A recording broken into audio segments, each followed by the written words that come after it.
Okay, so welcome everyone. Today is a very special day for MCLD. If you are an MCLD member or a regular, you probably know we do monthly calls on the last Wednesday of every month. And often we do it on a wide variety of topics that our members identify that they feel is something we should be speaking to and about.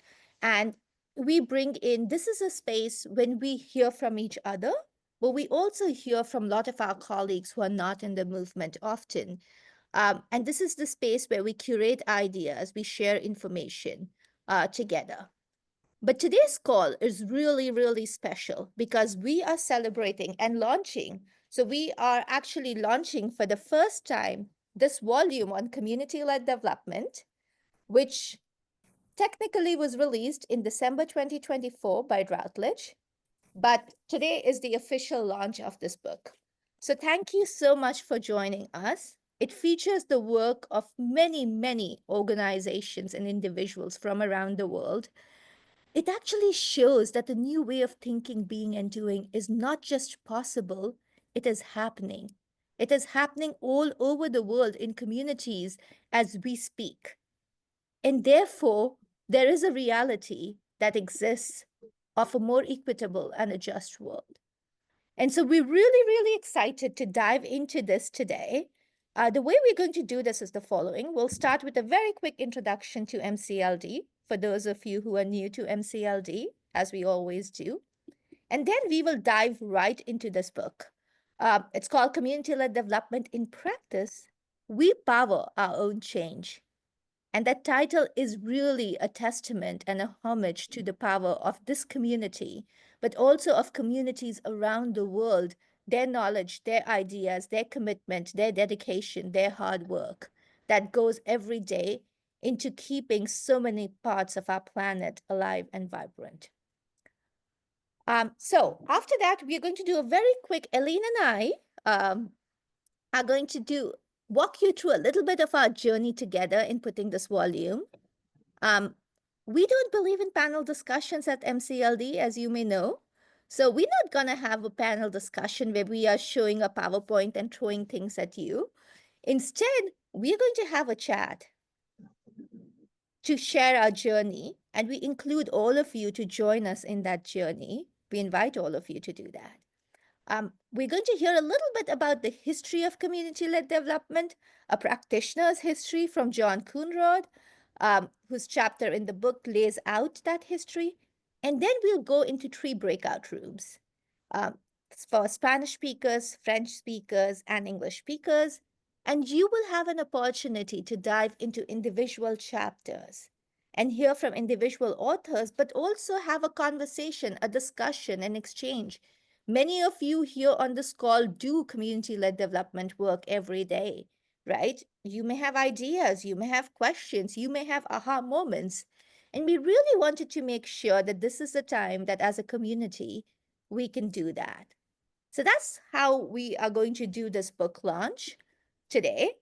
I want to take a minute before I hand it to Sarah to tell us about MCLD to not just welcome all our members and guests on this call, but a very, very warm welcome to so many of our authors from different parts of the world who are here today to be in this moment with all of us. So warm welcome to everyone. And Sarah, over to you. Thanks so much, Gunjan. I'll keep our introduction brief so we can get right to talking about the book. MCLD is a dynamic, majority world-led network of networks dedicated to ensuring that every person has a fundamental right to voice in the decisions that affect their lives. We were launched back in 2015 on the same day as the Sustainable Development Goals. We currently have over 2,000 community-based organizations and 35 INGOs as members, and we're active in over 20 countries through our national associations in various stages. These associations are the real heart and soul of our movement. They're these really organic groups of local organizations and the country offices of NGOs that all have come together towards this common goal of putting communities front and center in their development. Another warm welcome to those of you on this call from our national associations. We're tied together by our shared commitment and vision to have every community in the world have the resources, skills, autonomy, and equitable partnerships to achieve their own goals and visions. With that in mind, we also have 5 of our own goals: voice and agency for women, youth, and all marginalized groups, adequate community finance, good local governance, quality public services, and resilience. And of course, the real work on these goals happens in our 20 plus countries that we have national associations in. We believe that the Sustainable Development Goals can only be achieved by facilitating a fundamental systems change that shifts power and resources to accountable, responsive, and effective local institutions. This diagram on the slide outlines our theory of change process that begins with the formation of 2 types of partnerships for collective input: advocacy and facilitation. We have advocacy partnerships that really try to mobilize public policy and policymakers around the need to devolve funding and decision making to the local levels. We have facilitation partnerships where we support communities, support community-based organizations really to be able to take action towards the goals that they set for themselves. And when these 2 things happen together, we believe that that's when we'll be able to achieve the SDGs. Back to you, Gunjan. Thank you so much, Sarah, for that brief but important introduction to MCLD. We're going to give everybody a second to actually see the book. And then we are going to dive right into the conversation. I would also encourage everyone in MCLD tradition to introduce yourselves in the chat box. It's always nice to know who we are sharing space with. So we have a lot of people. We can't do introductions for everyone, but please feel free to use the chat box throughout this process to share your introductions, any thoughts, any questions. If you are new to MCLD, then you should know that our calls are a collective space for all of us. 7 años. 7. Oh, a los 11. So, okay, and with that, this is the volume that we are talking about that was released on the 13th of December, 2024.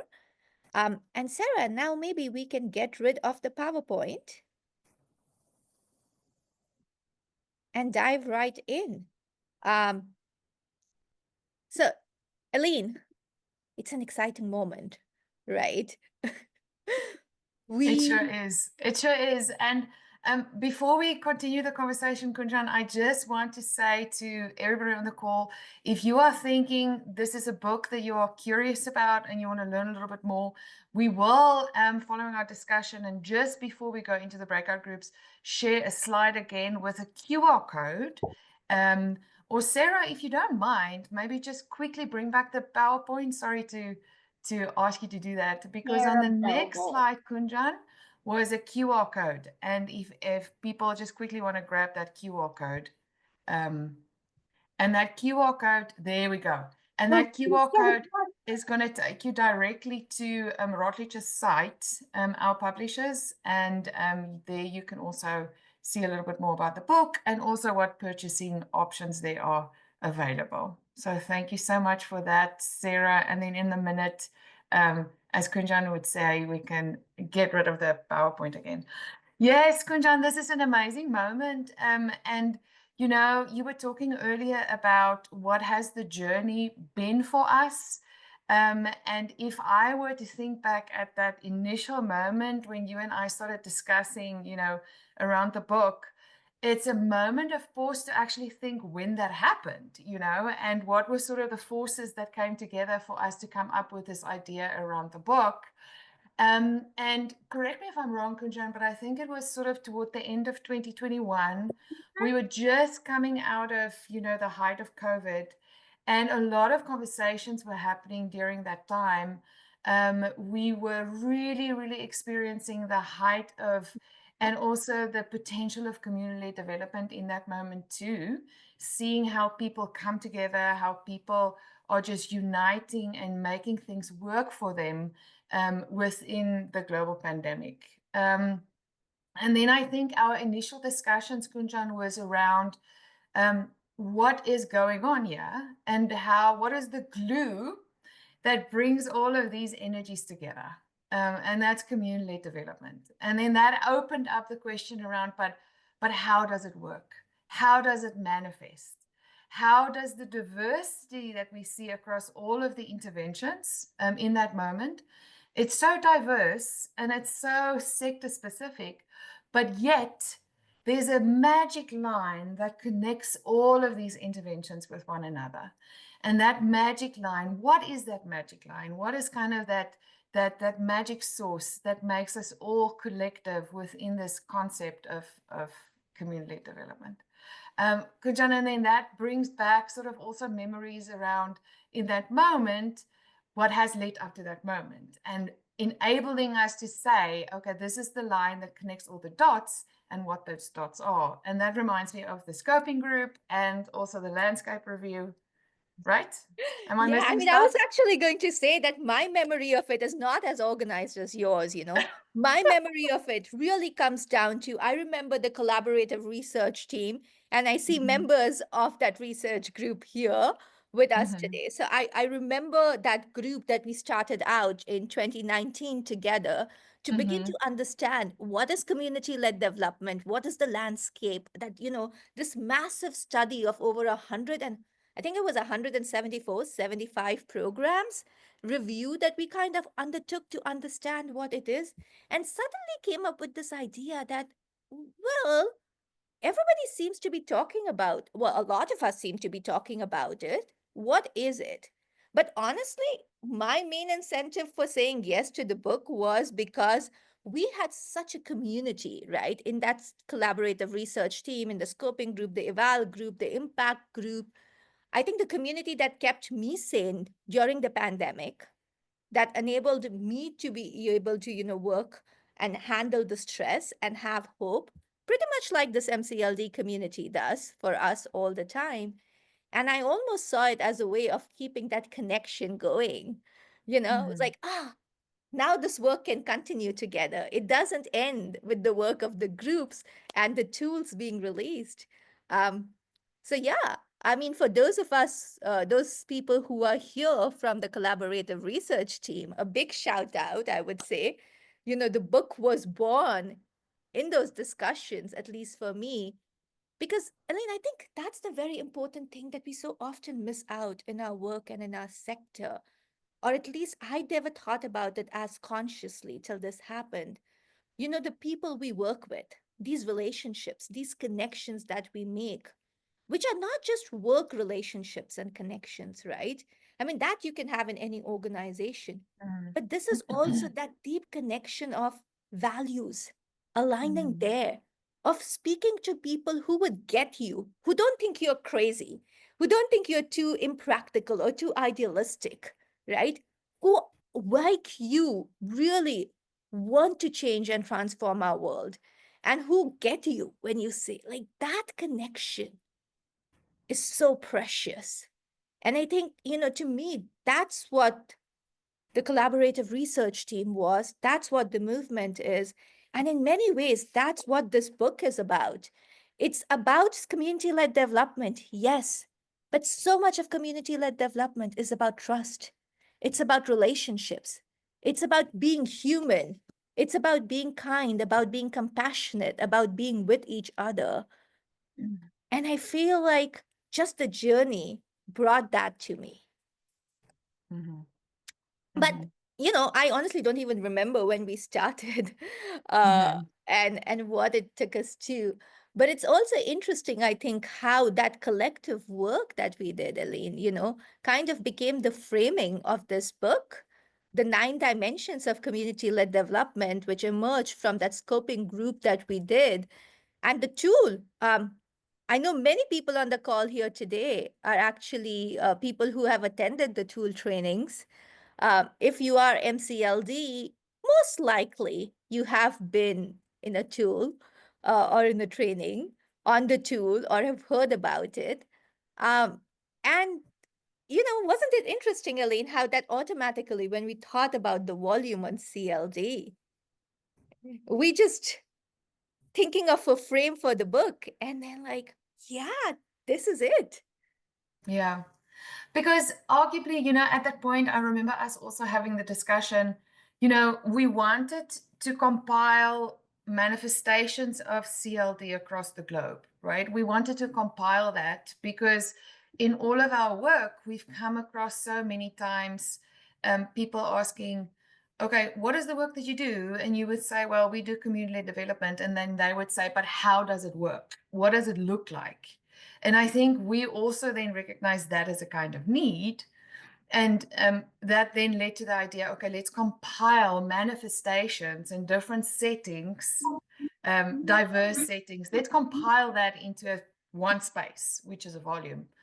But then to your point, well, you can compile them, but doesn't it just be, or wouldn't it be just so much more valuable if such a compilation is then structured around a unifying concepts that we as CLD practitioners, we as community-led development organizations shared.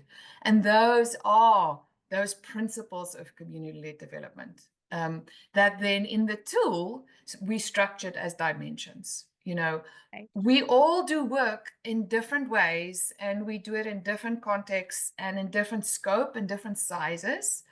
But we have unifying components, right? We have those dots that connect us all, and those are the dimensions. And then to your point, Kunjan, it felt like such a natural next step then to structure the book around those dimensions.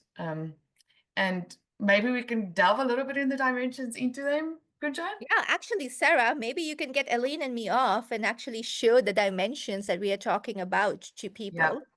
Because many people, Kunjan, on the call will probably be very familiar with them because of their exposure to the tool and previous sessions that we've had. But it's also a nice opportunity just to bring them up again, those Yep. dimensions. So, for those of you who know the tool and those of you who don't know the tool but are interested in community-led development, probably none of these dimensions are going to be new to you, right? Participation, inclusion, voice, the very basis, the foundation of community-led development, what we all do. It is not a community if you don't have people in it. So if they are not included, if they are not participating, if they are not voicing what is needed and how things need to be done, then how can it be community-led development? So our foundational dimension, and then local knowledge and resources, right? I mean, Elaine, I don't think any of us who do CLD work can ever focus enough on how much value there is, how much richness there is, how much knowledge there is, both tangible and intangible, that exists in our communities. Right. Traditional as well as ongoing wisdom, which comes up just in the everyday, process of people meeting together and brainstorming, much like we do here, right? Sustainability, we are all seeing the need for actually planning for sustainable work. The need to ensure that the work that we do, the work that the communities do, the change that we see doesn't just disappear with some funding, that it carries on despite funding, despite organizations, right? It becomes a way of life. How do you make that change a way of life? And accountability, which is the basis of trust, which is the basis of CLD, right? No accountability, no trust. Where is a community then? Then we are just strangers who fear each other if we don't have that trust and relational component. So accountability, so critical. Responding to local context, we all know, we've talked about this for ages, the reason why programs fail, while top-down methods don't work, is because they bring in things which are not relevant to the local context. So that adaptiveness and that willingness to accept failure, right? To understand we may not have the perfect solution, but if we don't try, how will we even know what it is? And to quickly interrupt you there, Kunjan, I think the work for us, I really like the concept of the journey, right? Because when you work on a project like this, it's a learning opportunity for all involved. And I think for me, one of the greatest learnings that came out of putting this volume together and working so closely with our authors is just how very much inherent responsiveness to local context is to community development. So much so that within our book, you emerged some of the other dimensions together, but responding to local context, we kept that one by itself. Because that is not to take away from all the other dimensions, but responsiveness, if you don't have that responsiveness to local context, so many of the other dimensions lose their momentum, right? And they lose their value in all of that. Absolutely. And then collaboration. Again, what is community if not collaboration? And what is community-led development if not collaboration? Right. And collaboration not just within communities and different groups within communities, but between communities, between organizations, the collaborations between different actors, civil society, collaboration with local governments, to take this work to scale, to ensure that people get their rights, right? And the services they are entitled to in a manner which is responsive to their needs. And then the final two dimensions, and what I loved, Elaine, also, right? And again, this is nothing new for people who are familiar with the tool, or the 9 dimensions of CLD. If you have attended the CLD trainings that MCLD does, the fact that we have all of these characteristics of CLD, which are so important, but then we also have the very practical processes that operationalize this, that we kind of see a little bit of in all the chapters of the book. So it doesn't matter whether you're in India in the Northeast, whether you're in Haiti, whether you are in Uganda, right? It doesn't matter which part of the world this work is happening, in Afghanistan or even in Portugal, which we see in the Aga Khan chapter, right? Yeah. This facilitation and really CLD congruent monitoring and evaluation becomes so central to actually operationalizing CLD, right? How do you ensure people feel safe? How do you ensure people participate? How do you ensure that people's voices are heard and valued? Facilitation is the key to all of it, right? So yes, just quick overview of these 9 dimensions. And the last thing I will flag here, Elaine, before, we move on, is what we've also managed to do with the book, which I know many people here will be very excited about, especially I know our colleagues from Bene, is actually the tool is in the book. The tool Right. that we've all been using and talking about, these 9 dimensions of community-led development, how do we operationalize them to become more community-led? It's right there. So we have the virtual tool, which you can use in 10 languages, right? From the Ganda to Amharic to Chichewa, the tool's there. But we also have it now in the book for students and practitioners all over the world, because that tool, Aline, as you remember, yes, the scoping group did it, but it had over 100 people from all over the world who participated in its development. And provided input. Yeah, yeah. And the tool, and for me, what is the energy in this volume 2, Kunjan, is that the framework is actually an actionable framework. It's not a framework that we put together for theoretical purposes only, but it's a framework that comes from experiences and from the work. And then it's a framework that is actionable and that can continue to do work going forward. And I'm so glad that you flagged that it is included in the book. And that's not to say, as soon you always have that dynamic thing, or maybe it's not dynamic, that happens when you have something in print, that it becomes potentially something that was published in 2025. And that's not the idea of the framework either, right? And also of the tool. It's an iterative tool, and we are so excited on what can happen with the tool going forward into the future, right? So that it doesn't only be the tool that was published in 2025, but that it continues to evolve as our societies evolve, as our needs change, as our contexts change going forward. So And I'm glad to say. And Kunjan, there's just something else that I quickly want to flag and to mention.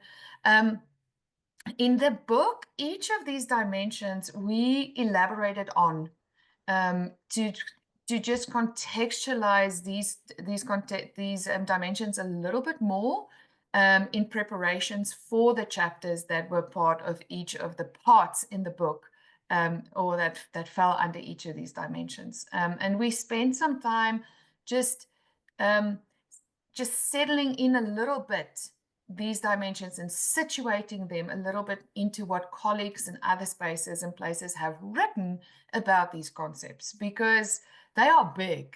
There's a lot that has been done on accountability, what it means, how it works, where it works, how it functions. And we wanted through this volume to acknowledge that work. And so each part of the book starts with a little broad literature review on those dimensions and just situating a little bit ourselves and our work within those broader frames of literature and work that our colleagues across the world have done. And then the book actually takes us to me, which is the most exciting part of it, just the richness of the experience, the variety of countries from which we have colleagues contributing to it, right? And just the journey, Aline, of bringing together this exceptional group of committed people who were constantly working, doing their everyday jobs, and yet somehow figuring out the time to pull together that experience into chapters which can, which can share their learnings with the world. That was so exciting, Kunjan. And yesterday when you and I spoke, you reminded me of, and we also make mention of it in the book, all the people that we connected with and reached out to them and say, would you be interested in participating? There was just all across the board a yes, of course we want. What can we do? How are we going to do this? This enthusiasm that came from them. And part of the journey also in identifying people who might participate was in identifying the diversity of folk that can contribute to the volume. We wanted voices of academics, we wanted voices of practitioners, we wanted voices of practitioners who have been in the field for a really long time. We wanted also, folk who are leaders within their organizations. We wanted voices of INGOs to be included, but then we also wanted the voice of local, smaller NGOs that have come out of spaces of community-based organizations and so on and so forth. So that was part of a really beautiful journey in identifying those folks. And I can even remember recognizing potential contributors and reaching out to them. I'm thinking of Prof. Hanna, Professor Hanna from who's on the call too from South Africa. Kunjan, if you can remember, we came across Professor Hanna's research in the scoping group, if I'm not mistaken, because Professor Hanna has written so much on community leadership and how that is defined, and how that works. And that's how we then connected with Professor Hanna. And then other connections that we've had is through just colleagues in other organizations that have worked with us in so many ways, not only here in the MCLD space, Kunjan, but also in other activities and so on and so forth. So that was truly part of the journey as well. Yep. And I think everybody, if you just look at the screen, you can just see the wide range of authors that we actually have here. And the map talked of some of the direct places, but we also have Guatemala in the book. We have Afghanistan in the book. We have Egypt in the book, we have Portugal in the book. We have all of the work that has happened in so many different countries in that, which is actually what makes it particularly rich, I would say, right? Just this diversity. But I think what was so interesting for me also, Aline, was just to see that actually, when we created the 9 dimensions, the tool and all, we did it all together. But part of me still wondered, is this applicable to everybody? And it almost seemed when we looked at the chapters, the work that, whether it's the Aga Khan, whether it's Nuru, whether it's Roots of Development, Raisin, whether it's One Village Partners, whether it's the Northeast Network in India, right? When we look at this work, it doesn't matter where it was. We somehow found these dimensions everywhere. Yeah. And what was really interesting was exactly as you said, how these dimensions played out in different contexts. Yeah. Right? So in the Nen chapter, for instance, it was like, how do you go to a community which is extremely patriarchal in Northeast India, has had an ongoing conflict for decades, and sees you as an outsider? How do you actually begin to build bridges there to encourage CLD to actually happen with the communities, with them? And you know, that journey of simply from that patriarchal society to a society where you now have women represented in the apex decision-making bodies, bringing about invaluable change, right? Like just that journey to me is so amazing. But again, a big shout out to all our authors who, through this time, how long has it been, Elaine? What, 2, 3, 2-3 years, yeah. 3 years have persevered despite everything to make this volume happen, right? It was so nice that it became, not just, I think it started out as a little idea, a kernel of hope, a dream, Elaine, that you and I had. Yeah. And then it just so quickly became into our dream. It so Yeah. quickly became into our vision. And it so quickly became into our little bit of attempt to ensure that this knowledge and learning gets out. Right? Because Aline, you remember that initial thing where we were like asked, how many of your authors are PhDs? And we had to say, well, they're all PhDs in life. And isn't that the most important PhD? Yeah. Yeah. Right? And the Yeah. remarkable fact that an academic publisher, for the first time, at least as far as we know, changed rules to bring in the voices of community-based organizations, local organizations, practitioners, and their experiences in. And that reminds me, Kunjan, of also an additional component. And in the introduction, we bring that to the fore as well, that a volume like this is not only about what's written on the pages and the case studies, but it also represents some other things that we as a society are dealing with, and conversations that we are having, and concepts that we are deconstructing, and that we are pursuing toward resolving and unpacking, and one of that is what you bring up is sort of that colonial hold on authorship, that colonial hold on languages. We published the book in English because that's a language that felt in the moment our authors can write in, and that's accessible, but it does bring up questions. How does that become exclusive? How does that, and how How do we we grappled with that idea of, exactly are how we to move publishing in another colonial language right. only? Right. And then, the concepts too about authorship. Who are the folk typically writing in these venues, and how can we open up spaces of publication and spaces of authorship to becoming more inclusive, so we can hear the PhDs of life, as you refer to them, and also to a great extent, the volume also represents that you also unpack so beautifully in the introduction, Kunjan, an example of how we shift the power, right? How we move, how we are part of a movement to decolonize also the space in which we work. How we represent different sectors, how we represent different ideas and different concepts, and in the process, emphasizing what is possible and what can be done if we trust, for things to happen the way it can happen. I know we people are probably by now very excited to actually hear directly from the authors. And, to also, have John come in a little bit with just his perspective on the history of CLD.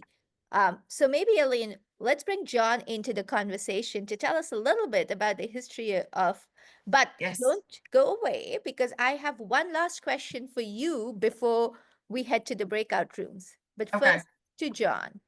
I'll stay. John, do you want to share with us a little bit about, how you see it? You co-founded the movement for CLD. You've kind of spent your life working and thinking about CLD.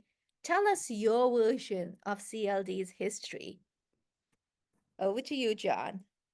Sarah, can we bring John in? Okay, hi everybody. Thank you for including me in the book and in your life. Yes, I feel like the luckiest person in the world because for the last 56 years, I've had the opportunity to listen to some of the different practitioners in different parts of the world. And also, I have a real passion for history. And underlying those 9 issues that were just on the screen in that circle, there's really one that underlies them all, and that is human dignity. I started my chapter, which is called The Quest for Human Dignity, with a quote from an African-American senator in the United States who's also the preacher at Martin Luther King Jr.'s church, the same pulpit that MLK preached from. And he said upon his election, "I believe that democracy is the political enactment of a spiritual idea, the notion that each of us has within us a spark of the divine. We all have value, and if we have value, we ought to have voice." So this worldview is the worldview that underlies community-led development. And frankly, it is in a 5,000-year struggle with another worldview, the worldview that we are just in a deadly competition and that we need a strong authoritarian leader to tell us what to do and protect us from the other authoritarian leaders. So these two worldviews have been in a struggle for thousands of years. And the authoritarian worldview is what led to misogyny and to colonialism and to many of the issues that we struggle against. And so, I had a personal opportunity to really learn from the Gandhian social workers of India. One of my dear friends was Ramlal Parikh from India. He had been the head of the youth wing of the freedom movement in India and chancellor at Gujarat Vidyapith, founded by Mahatma Gandhi. And he had a slogan that sounds like all of our slogans. He said, "No, our slogan is there must be work for all, education for all, health for all, and food for all." And he insisted that everyone in the communities that he was mobilizing and facilitating, they all had to, every person participating had to contribute at least 1 rupee because they knew that every person counted. And then I got to meet a man named Jimmy Yen, who was the founder of the rural reconstruction movement in China. And he had come from a sort of a colonial scholarly mindset in China. He had gone to Yale, and he had been taught that that coolies, uneducated laborers, were actually a different species. They were uneducable, he believed. And then he wound up going to World War I, and where it was Chinese coolie laborers that were imported into Europe to dig the trenches for all the white boys who were fighting it out. I mean, it's this as you could study the history of CLD is to study the history of the struggle against colonialism, the struggle against racism, and the struggle against sexism. So I wrote this chapter so that people reading it would come away with a feeling that we are part of this 5,000 years global quest. And when you find yourself in that, you realize, one, you need to stand a little taller, talk a little louder, be a little more loving with every human being, and that you're up against a struggle. So the anti-colonial movement began the day of the colonial movement. So colonialism was being fought by people from the minute colonialism existed. So our quest and the quest for community-led development was seen by practitioners always as a movement for liberation, as a movement to end colonialism. It's not just a better way to do development. So that was my purpose in the chapter. And so with that, I think we're at the time when we're supposed to jump into breakout groups. So I will hand it back to Gunjan and Eleni. Thank you so much, John. And I'm going to actually read one small quote that you actually have from Ginny Yen in your book, in your chapter, which I think, everybody on this call will identify with. Go to the people, live among them, learn from them, love them, serve them, plan with them, start with what they know, build on what they have. And I think that's just what CLD is all about. Okay, last thing before we jump into the breakout groups. Elaine, what's your favorite thing about the book? Oh, so many, right? But I think for me, it's the idea of possibility. It's the idea of if you have an idea and you seek out folk with energy, with like-minded energy toward establishing something, you can get things done, And for me, that truly is something that I hold to my heart dearly when thinking about this volume, is just possibility. And this for me is just the beginning of such possibilities, right? How many other coming togethers can we have? And how many other examples or manifestations can we have to emphasize and to illustrate the possibility that is community development? How about you, Gunjan? I think for me, it's a little similar, but a little different in that we have something to me, which I found very interesting, a concept we use at MCLD called nurturing serendipity, Yeah. right? Yeah. When you bring together a diverse group of people, and really diverse, we have academia, we have INGOs, we have CBOs, we had community leaders, practitioners from different parts of the world speaking different languages, right? We had a chapter done in French that we translated to English. So different languages. But when you bring such a diverse group of people and pool together their knowledge, their experiences, their learnings, their ideas, what you have is so much bigger than the sum of parts. And that is what our world needs right now. That's why we speak in terms of systems, right? Because no one player or part of the system can actually bring about the transformational changes we are talking about: equity, justice, peace. It requires each one of us, and each one of us brings something very unique. And that is what the book showcases to me, that if we are able to really build on our individual strengths in a collective manner, we can do it. Yeah. Spot on. Okay. Spot on. With that, we're going to go to the breakout group so that people can directly hear from the authors. Now, the way we're going to do it is that we're going to have 3 breakout groups. The French speakers and some English speakers will stay in this room with Elaine. Some of the Spanish speakers and English speakers will be in the group with me. And then English speakers, some of them will be with John in the third group. Now, each of the groups is going to have a whole bunch of chapter authors.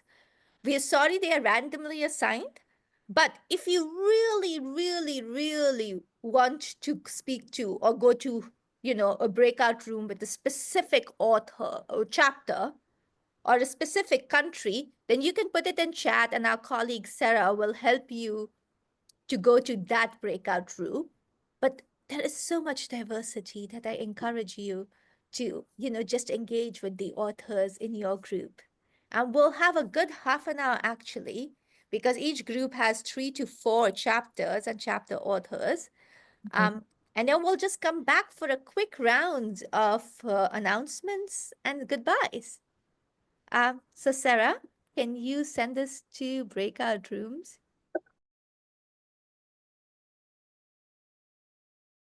Very good. So I'm going to remove the spotlight here, and so that I can see a little bit more who everybody is that's with us. We have a group of about 33 people, which is great, and it's amazing to have everybody here. And just to make sure we have simultaneous translation happening at the moment. Is that correct, Dr. Paul Murray? Yes, very, very good. Okay, so welcome everybody. In this group, we have the French-speaking translation happening, but we are also a pretty full group in that we are very, very fortunate to have 4 chapters represented in our breakout groups. They are, as you remember, Kunjan and I spoke about the different dimensions in the book. And so we have 2 dimensions represented with us here in this breakout group. It's a dimension around collaboration, and then also working with subnational government, and then the second dimension, which is accountability, and then sustainability and exit strategy. So those 2 dimensions. So all in all, 4 dimensions represented here. I'm going to hand it over to the authors. I'm going to ask the authors to stay within your 5 minutes. Please make sure that you just notice the time allocation so that we still have time also for a Q&A and for questions if anybody might have some questions. How about we start off with Pascal with the CLD Benin chapter, representing the dimension around working with subnational governments. Pascal, over to you. And just a reminder to everybody again, please, if you can just adhere to the 5-minute limit. Pascal, are you there? Yeah, yes, I'm here. Hi, everyone. Thank Hi. you, Ellen. Yes, I feel really privileged and really honored to join this lunch event on the book. On this book, you know all the title, Community-Led Development in Practice. We power our own change. Yes. Before talking about what it is about when we come to the CLD Benin, I would just to remind to you that the heart is the first organ to be formed when we talk about the whole structure of human being. So this is like the nature and divine system is really teaching us that creation to be viable and sustainable need to start by the heart. Yeah, this is said when we talk about the CLD Benin, we started by the sense making of what I have just said. What is the heart of the system? We look at the network in Benin, the biggest network in Benin, saying, how do we make interconnection? How do we make health interconnection? Making sure that we build a sustainable ecosystem for MCLD to grow, for CLD to grow, to make sure that community can come together to express their aspiration and have space for us to work with them. That is first. And we come with network, I just mentioned some, the House of Civil Society, the platform that we call PASSIV, that is a platform of civil society in Benin. We come with Kazek, which is emphasis on solidarity, and just to mention some of them. But one thing very important as well is we come to the why we need to come together in a very simple way, asking everyone that we meet, those network, are you really happy, satisfied with the way we are implementing developments? If you are not satisfied with just one single aspect, you are welcome to MCLD. So people say, okay, yeah, we do understand. So we have very concern about the way development is going on, and we are already ready to change the paradigm. You say, welcome. This is the space you need to work. And we make sure that we have some cross-cutting issue, no matter the sectorial thematic area you are working on, that we need to work on. Those are the dimension we have referred to right now. No matter you are talking about climate change, we are talking about wash and sanitation, we are talking about health and nutrition, and so on and so on. Those are sectorial thematic area, but you need to refer to those dimensions we have talking about: inclusion, participation, and so on and so on. So those are core and very core to the MCLD. And we could add to that other value, trust, and so on and so on. But those are core, and people do really understand. And we come to talk about the condition of change. I will not really talk about that now, but we have a set of conditions of change. When we talk about those dimensions and we talk about the condition of change, people find that this is the right space for them to come, to give input, to co-create, and to work together for transformation. That's how we come to build the CLD, the CLD, but we call it in Benin, CLD Benin. And what I'm really proud about is, yeah, we talk about connection from the heart. What I'm very proud about is we make sure that we are aligned on why we are there. And I will say that when I look at the book, I'm very proud about it in total, in every single chapter, because we have a place where we could really compare what we are feeling, what we are thinking about with other practices to lean, to strengthen our organization, our work, to have more ability in practicing the CLD. Yes. One thing I will talk about also is, a place that we talk about power of synergy. That is very, very important that people understand that coming from silos point of view to power of synergy is very, very important. And we are in the quest of dignity for human being. And we build on the story, what we know from practice. Those are some few things I would like to stress on. Thank you so much, Hélène, and thank you for listening.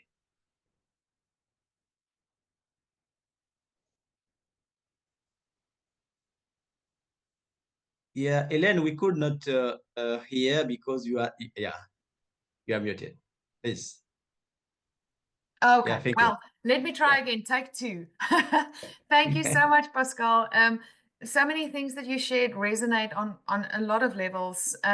One thing that you shared toward the end is, I think, a big takeaway definitely from your chapter is the idea of synergy, in that collaboration and working together with different sectors is crucial, because together we can just, I mean, if it's probably a very old saying at this point and a little bit cliche, but together we can just do so much better, right? And it's easier said than done. So to find that synergy is part of the process of CLD, right? Establishing those connections. Connection is another word that came out of your sharing, Pascal.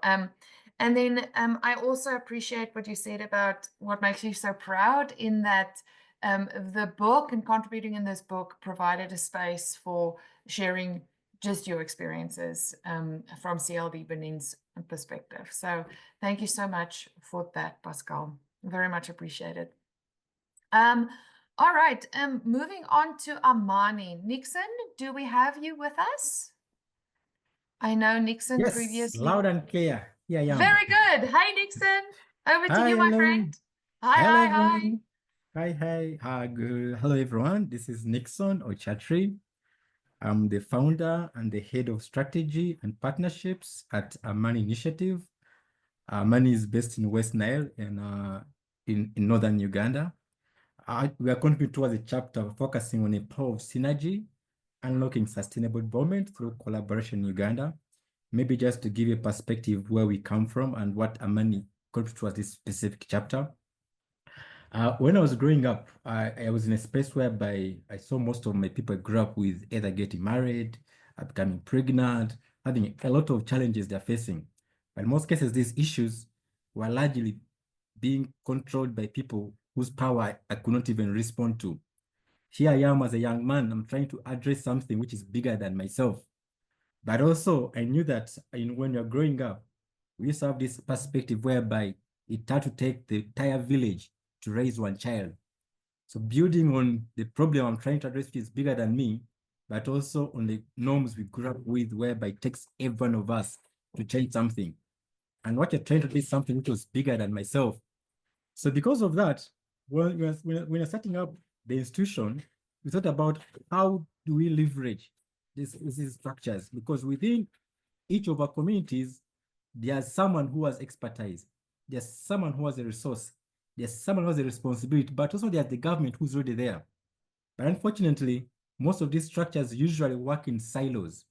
So what Amani Initiative directly focused on is that how do we leverage this community as it is? Because there's a police, there's a school, there's a health center, there's a border rider, they're all part of the same community. But also these children who are being married are children of the same community. So as an institution, our interest was how do we bring everyone together? How do we look within the communities to prioritize the solutions we have? I know that we are in a space whereby most NGOs, CSOs, usually once they come into the community, they are taken as a second, as an external structure, which is coming in to address a problem. But what we did as an institution is that we changed the coin the other way around by ensuring the people who are expecting the NGO to come directly initiate the NGO, directly lead the process. So basically, that is the model we adopted, and that's the model we're trying to leverage in this book. How do you leverage the power within the communities? We know it is there. Sometimes it is maybe not being active. So our project, how do you leverage that power? Because of that, we're able to do sustainable programming, because the structures we create out of this process will continue existing even after our interventions go. But also, we have this approach where you usually leverage in the money, low cost, high impact. Because at the end of the day, there's a solution there. But how do we prioritize? How do we build onto that? You know, sometimes in the CSO world, usually once something is being given free of charge, people usually tend to take it for granted. But if it is within your own resource, you pay more attention to it. And they have the resource, they have the knowledge, they have the power, they have the responsibility, they have the mandate as well. Their legitimacy to make the solutions we are adopting. So through that approach, basically that is what the institution is focusing on. And that is what our chapter directly feeds into us. How do you leverage the power within the spaces we operate? So as we know that once I'm moving into a space, there's something already there. You start with what is there to build onto what you want to achieve at the end of the day. Thank you very much. Excellent. So I invite you to read through it. Yes. Yes. Thank you so much, Nixon. For me, the takeaway, there's similar. I mean, there's a theme going through between you and Pascal, right? It's the idea of synergy and leveraging what is already there, because we know from that comes local ownership, and then long-term longevity, of an initiative. And as you were talking, Nixon, I was reminded of a diagram that is in your chapter, that very, I don't know if people can see, but it's a very beautiful diagram that just connects all the different cultural, social, political, financial institutions within communities where Nixon and them are working, and how they are working on connecting all of these together for the support of youth within those communities. That's on page 100. If anybody of you have the book. Thank you so much, Nixon, and thank you for being here with us today. Okay, do we have Seku? Because next we want to learn a little bit and hear a little bit from One Village Partner on the other side of the continent, right? From Uganda, we go to Sierra Leone. Seku, are you with us? Yes. Hi. Yeah. Should Please I go ahead. proceed? Yes, please go ahead. Yeah, okay. Thank you very much. I think we are honored to be part of this process, and also to share our own experience and working with communities, building new space in community spaces for consensus and collaboration as part of the broader aspect of this entire work. So for us, it's really about leveraging. I think wherever you are and whatever engagement we are doing with communities, we all have something and similarities in our engagement, and we all have something that are very critical. Like, we look at it as a critical mass. What do we need? We need people to be at the center in terms of using their own voices, in terms of collaboration, because we are working in a context where there are a lot of impact from the colonial legacy in a country like ours, that, and also corruption, but also we have a lot of people being alienated in terms of their decision making and past development history. We have people get involved into a lot of development work, but they participate and don't even know why they are participating, but they don't even understand the processes and how they get involved into this conversation. So this results into a lot of unsustainable developmental projects in a lot of communities. So what we have learned over the years is actually getting ourselves engage with communities in a different way, that build the spaces so that they themselves can use their own voice in terms of making decisions for the types of projects that they want to implement, in terms of making decisions for how they the change that they want to see in their community, in terms of making decisions the different bodies that they have to leverage in the community, and use those bodies for the enhancement of their community well-being. So we are looking at this from the interconnected aspect of well-being, but also we are looking at it from the solidarity aspect of community, and the bond, the linking of social capitals in those communities, and how those can be leveraged in terms of the development of the community. So one critical example that we have seen over the years is really about what we share in our journey. It's one community that we are doing a health project, like Greenman. That community actually has shown us that community-led development interventions that are adaptable, flexible, and thrive on equity, consensus, and partnership actually empower the community to leverage and their social capital to transform lives for their members. So you can see throughout our work, it's actually kind of like focusing on providing those space it is not only about getting communities and to participate, but how are we intentional about it? And how do we provide the community the space to leverage on their strength? And you can sense that there is a whole lot of feeling that goes along with when a community is provided with this type of space. There is that feeling of being empowered, that goes beyond just the normal kind of comprehension in our community work, because people feel that they are in control over their lives, and that is genuine.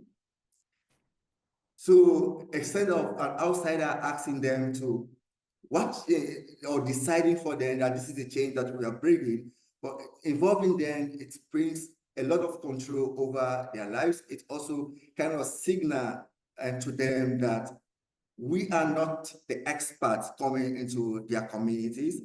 They are the experts, and they are defining the changes that they really want to see, and that's how sustainable development thrives in communities. So in terms of looking at accountability and into this process, or in terms of looking at how does or how actually this makes communities value themselves, it brings a lot of values in terms of their confidence. And it also makes a community to really respect what they have. Because it's like what all of us can agree on. When you go to a community, there are already ideas, there are already a lot of good things in the community. So our role should be to actually build on those good aspects of the community and making sure that we are reinforcing the communities to believe in what they already are doing, and also moving towards the different trajectory that they really want to see as a community. So for us, it's really about engaging in a way that actually goes beyond the traditional way of engaging communities. Here, it is really putting much more power into the hands of the community and making the communities realize that they decide the change that they really want to see, building on the strength that are available in their communities as they continue to engage across. Okay, great. Thank you so much, Seku. What I picked up now through your conversation is the importance of ongoing ownership and finding ways to implement that through the cultivation and the strengthening of existing forms of social capital. And then a framework within your chapter that was so nice is your reference to partnerism. That idea of, equal partnerships across the board, an egalitarian form of connection across all those involved. So Seku, thank you so much for your sharing, and then also to you and your colleagues from One Village Partner in participating in this initiative. Thank you so much. Thank you. All right, Chad, over to you. Thank you. My name is Chad Bissonette. I'm the co-founder and president of an international NGO based in Washington, D.C. And it was a real, it was an emotional journey writing this chapter, and also really greatly appreciated it. It was a real pleasure and privilege to write this chapter together with my colleague, Luino Robillard, who couldn't make it today because he's actually in flight, flying from Haiti to the United States. We represent two sides of the same coin, perhaps I would say. I represent an international organization, right, that was involved in work in Haiti with communities, with community leaders. And Roby, Luino Robillard, everyone calls him Roby, he became and is the director of the Haitian organization that really took over leadership over kind of the side of the work that we were too involved in as an international organization. And so that's why our chapter is called The Story of Transition and Transformation in Haiti. This is about, we were dedicated and committed to, when I say we, Roots of Development, our organization, to community-led development from the beginning. We understood the significance of that, the value of it, the importance of it, everything that it represents and everything that it does. But what we did not realize is the depth of dynamics between the international and the local. And our chapter is about that journey of really, truly, deeply reflecting on those dynamics, racial dynamics, just, power dynamics of all sorts, right? And really understanding those and being honest and, putting aside perhaps either what you think is best or what you most want to do, in order to really focus on what it takes to do the best and to be the most effective for a shared mission, right? And so Roby and I both shared in our two different voices, in our two opinions about that same journey, about what each one of us went through as our organizations, right? And even from the beginning, the communities that we had built a relationship with and were working with, even though they chose every project that they wanted to work on, even though that it started with local resources, even though it started with local knowledge and understanding, what really came to be after 8 years is that even our presence as an international people, as an international organization, prevented us all from really achieving our mission in as successful, effective, and sustainable way possible. And so we had to dig even deeper to really figure out what is our role as an international entity in order to be helpful, in order to be an ally, in order to be part of a process in the best way possible to complement, but also to get out of the way in very direct ways and obvious ways, and then more tricky in the less obvious ways, the things that take a deeper understanding and reflection. And that's really what we go through. And we broke the chapter into, we give a little bit about the history and the founding of the organization Roots at first, and how there was progress, but yet there were real problems, and that was despite speaking the language, living, deeply understanding aspects of the culture. I list all the mistakes that can be made, or all the ways that your presence and when you're not limiting an international organization's kind of role and responsibilities, the impacts that have. And what's really amazing is I think we wrap up the chapter by explaining, I guess, two things. One is that when we did move out of the way in some ways and really kind of found the right role and responsibilities as an international organization, the successes and progress were enormous. Yeah. A simple data point, we were supporting in one of 11 communal sections, counties, whatever the equivalent would be to each person, maybe 4 projects a year, went to within 2 years working in 9 out of 11 communal sections, supporting 9 out of 11 sections, and probably about 40 projects, right? Community-led projects, when we got out of the way and allowed the process to be what it really should be. And then finally, the second point of that realization, being the successes of that. I actually lost the second point, but I'll leave it there and invite everybody to read it and enjoy and understand and really kind of help reflect, especially I would say INGOs that really want to be involved and to participate, but being very real about the power dynamics that exist and what your role and responsibilities should be in order to be an ally, and be the best partner that you can be. Mm-hmm. Thank you so much, Chad.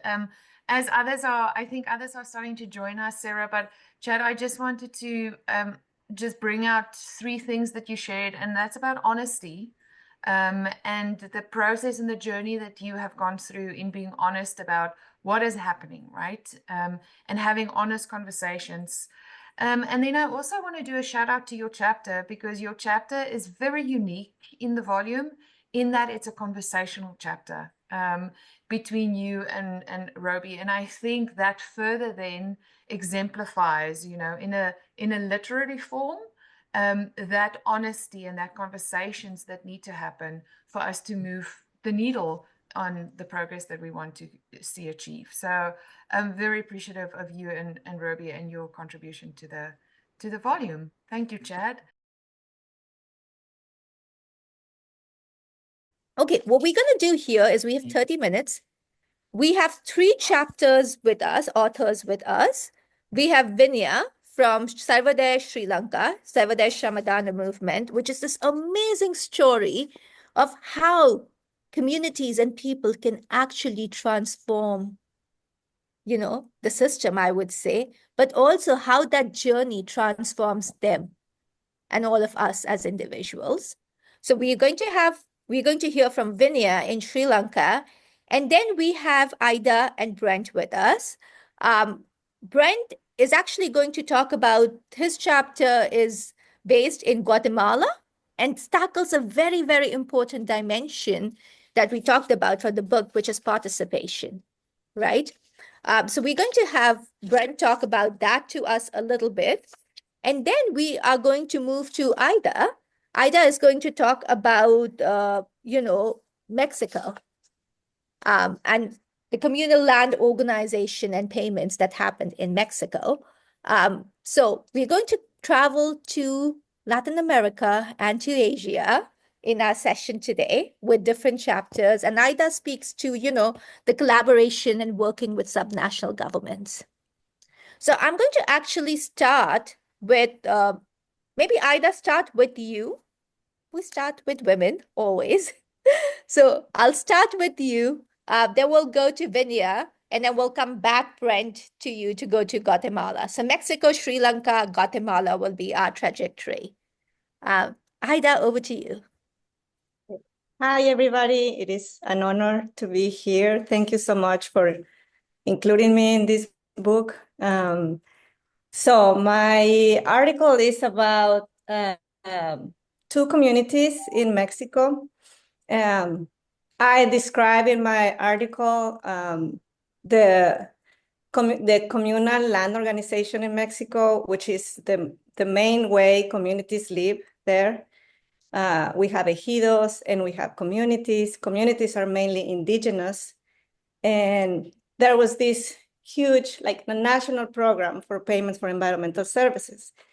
And I wanted to see how these different kinds of communities, the indigenous communities versus non-indigenous, manage the program. And so I took like around 37 communities of these 2 kinds. But in my article, I just talk about 2 that I thought that they like really engage in the program. This is a national program designed from the top down.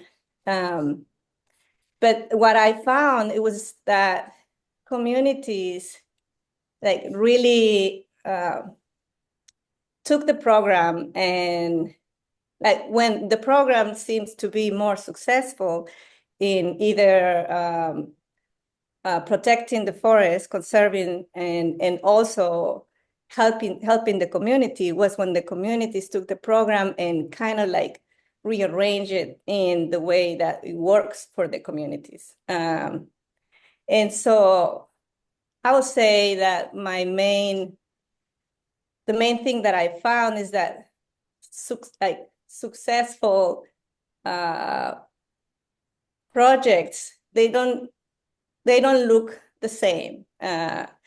For the non-Indigenous communities, they were able to protect the forest, to get to improve their infrastructures in the communities, to increase their income, and for Indigenous communities, that was not that was not the main thing that they got. Like, there were so many in one community that the money that they received from this program, it was like not really, you couldn't really see it, but you could see the social fabric, that was strengthened by these kinds of, not only the program, but that the collaboration with the government helped them, get more to believe in themselves, and then the government let them do that. Like the government, the program was like, it has like a little bit of leverage to let them lead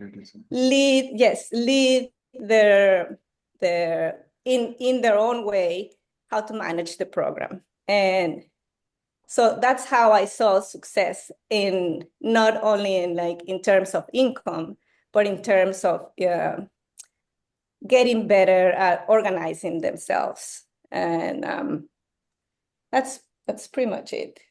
Thank you, Ida. You're welcome. And it's also, so I think, again, your chapter is very interesting from the perspective of conservation and environment also, with so many of our members and organizations I know work on, and how CLD plays out there, right? And can play out. But like you said, it was so fascinating to see how it plays out differently in different contexts, right? In different communities. And that's been fascinating to see. So thank you so much, Ida, for sharing that. If you have thoughts, if you have questions or whatever for Ida, we're going to very quickly hop to Vinia and Brent. Each of the authors has 5 minutes to share with you some of the highlights about what their chapter is about and what they want to do. And then we'll have time for a discussion. So park your questions, make sure you have them, or thoughts or comments. We'll come to those. Vinya, we're traveling to Sri Lanka now. Tell us about your chapter. Thank you, Gurjan. It has been a great pleasure and honor for us to be part of this publication, myself and my colleague Udesh, who is unable to join. So I'm Vinya Aryaratna. I'm the president of the Sarvodaya Shramadana movement of Sri Lanka, which is a 66-year-old social development movement, which has the largest outreach to urban and rural communities in Sri Lanka in terms of community development. And community-led development is an integral, of course, part of our own strategy. So the movement reaches grassroots communities through a very distinct philosophy, which is very holistic and integrated. And all the 9 dimensions of community-led development that is being now promoted by MCLD are in one way or another an integral part of the Sarvodaya model. So to answer the question, what I would like the people to take away from this chapter is that, we are living in a world where people, citizens are losing trust in institutions, losing trust in the state. So there needs to be hope, and there are people, there are communities who just ignore what's happening at a macro level and want to make things better for themselves, their own communities, their own children, the next generation, using their own passion, using their own values, using their own resources, sharing what they have. So that is the spirit in which this entire publication is written, as I understand, where different groups working at grassroots level sharing their stories. So here we try to share the story of Sarvodaya, but it so happened that MCLD started in 2019, and when this publication was being planned, it was 2022 when Sri Lanka was facing the most severe economic crisis that it faced after the independence in 1948. We just didn't, the COVID-19, there was a curfew, we couldn't get out. In 2021, 2022, we were, our movements were restricted because there was no fuel, there was no electricity, the entire economy collapsed.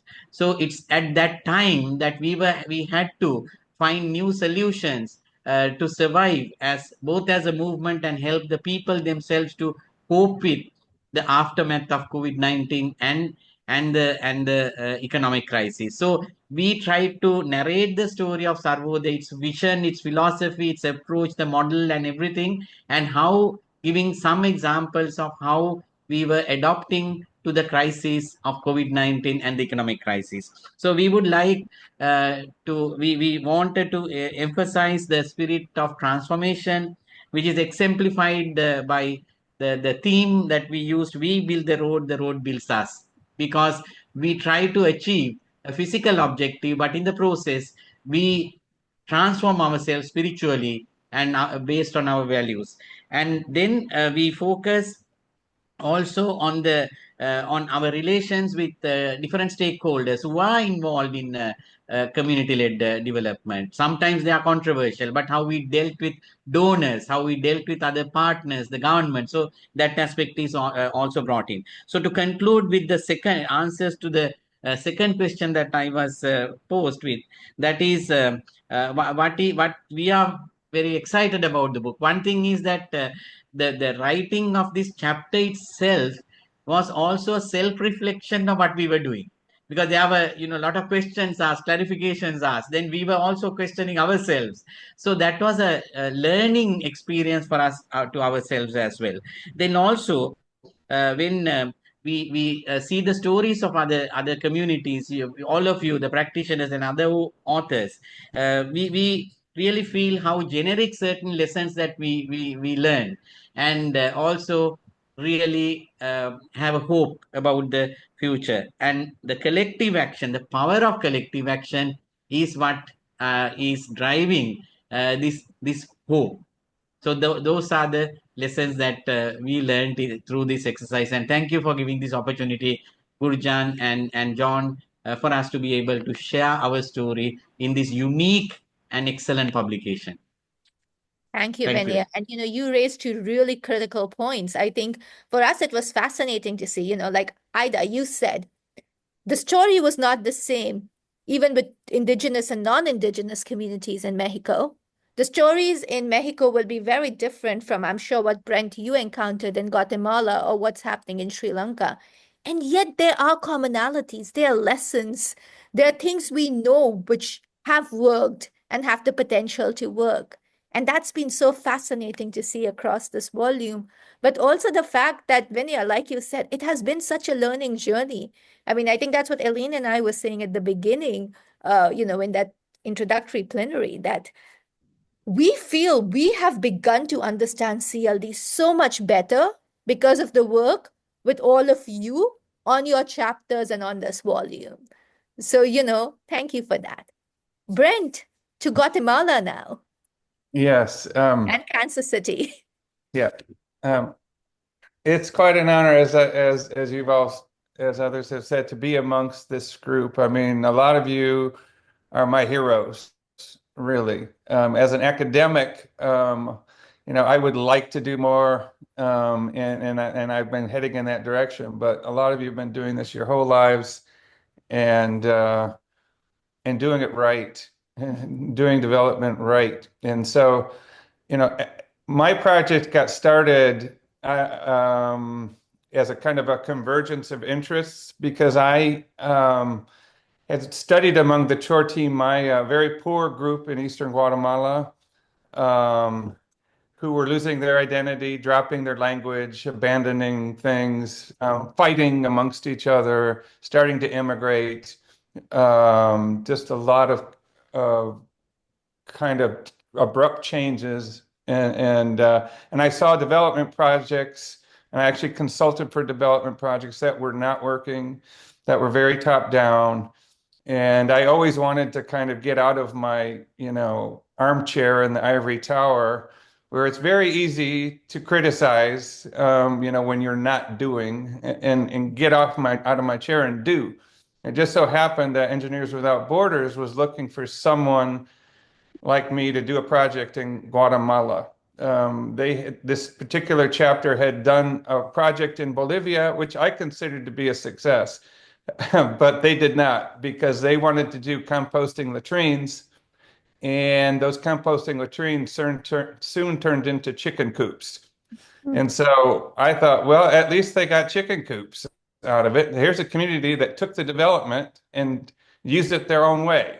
But they were not satisfied. And they wanted an anthropologist to come in who knows communities. They wanted to essentially do community-led development. And so we went to the Chorti Maya and asked them, what do you need? And we went around in some activist organizations, took this to some communities, and they picked one that was very needy, and it was very big. It was bigger than we thought, and it had a lot of characteristics that had we known when we started, we probably wouldn't have picked to do development there. And let me tell you the challenges.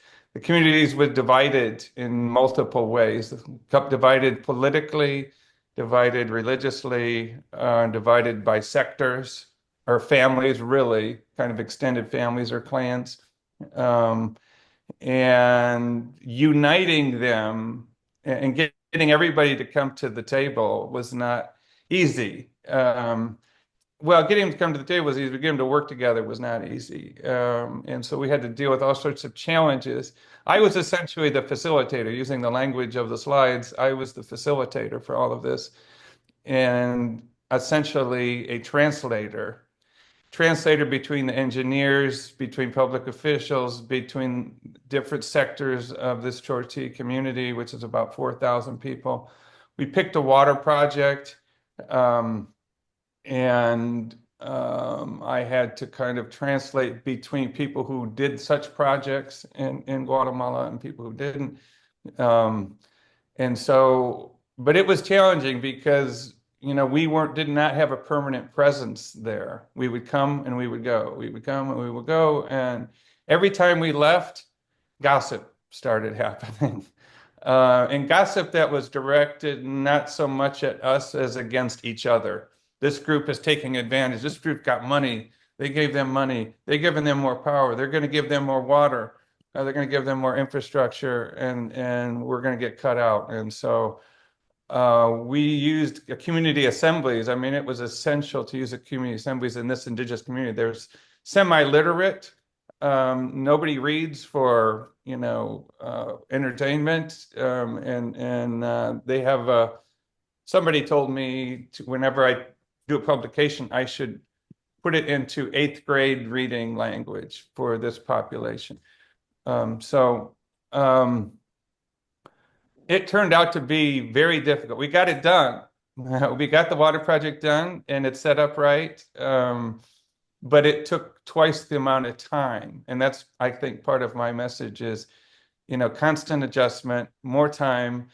And development organizations of whatever size and shape usually don't plan that.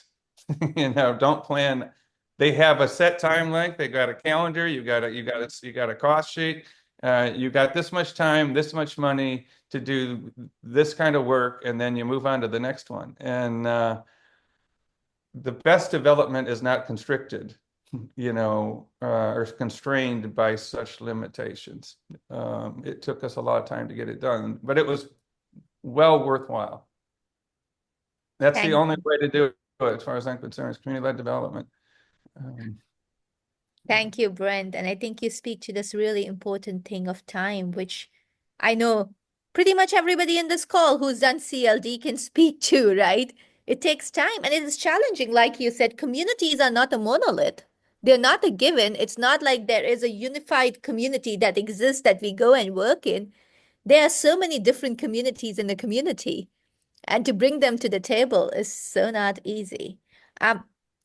We have about 10 minutes. I have on the screen the names of the chapters of the authors, the sections and dimensions they cover. And so we'll just open it up. Questions, thoughts, concerns, ideas, anything that you want to share. I will stop sharing now. I just wanted to make sure people saw this once, so that we can see each other. But please go ahead. Who wants to go first? Voice? Participation?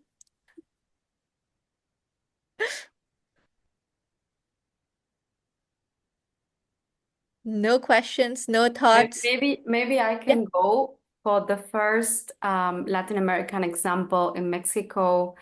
I don't know if you said the region or the city or the area, but could you further elaborate on this? Because you said something along the lines of the measurements of success for the community versus what could be seen from outside, and this kind of different views. So if you further elaborate, because I think that's really interesting. Sorry. Yeah.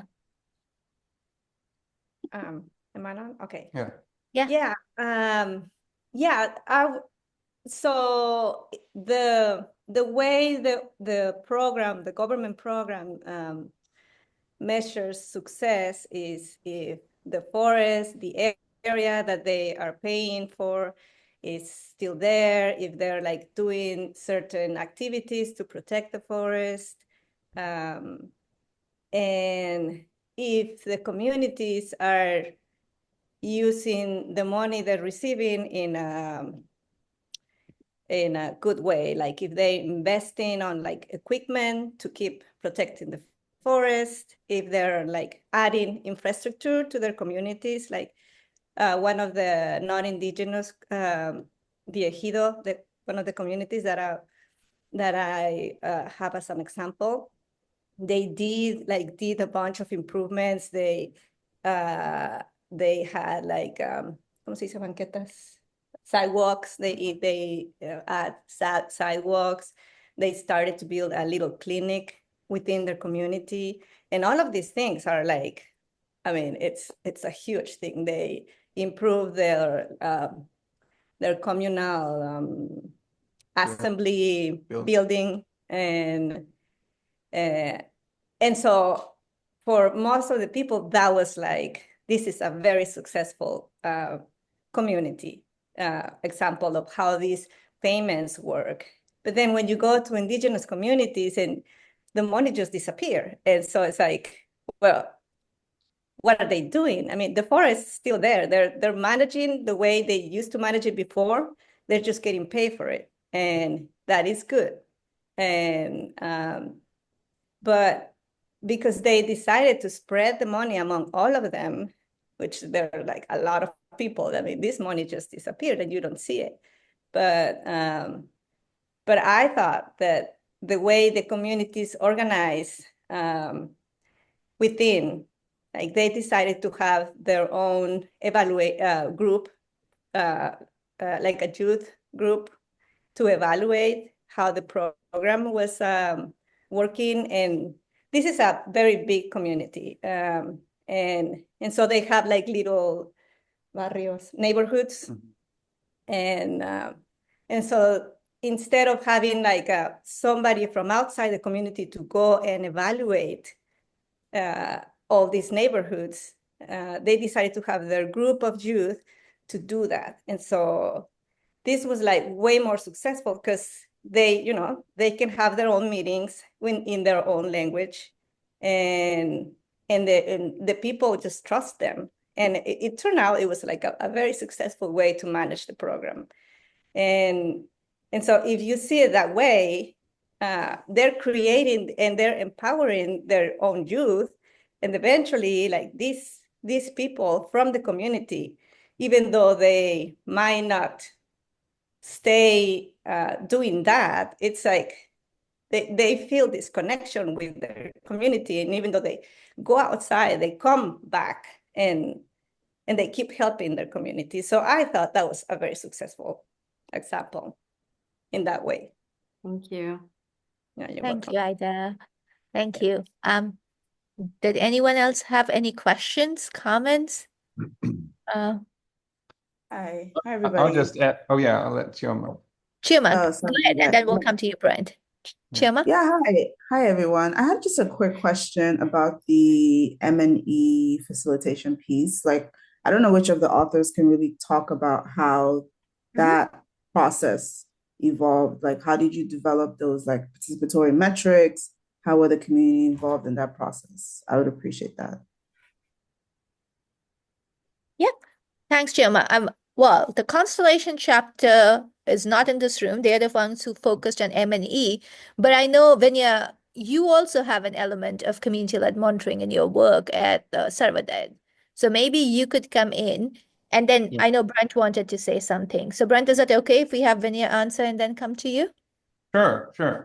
Okay. Yeah. Chioma, thank you for that question. So what we follow is first the accountability and monitoring is primarily first for the people to themselves to see what is the change happening within the community.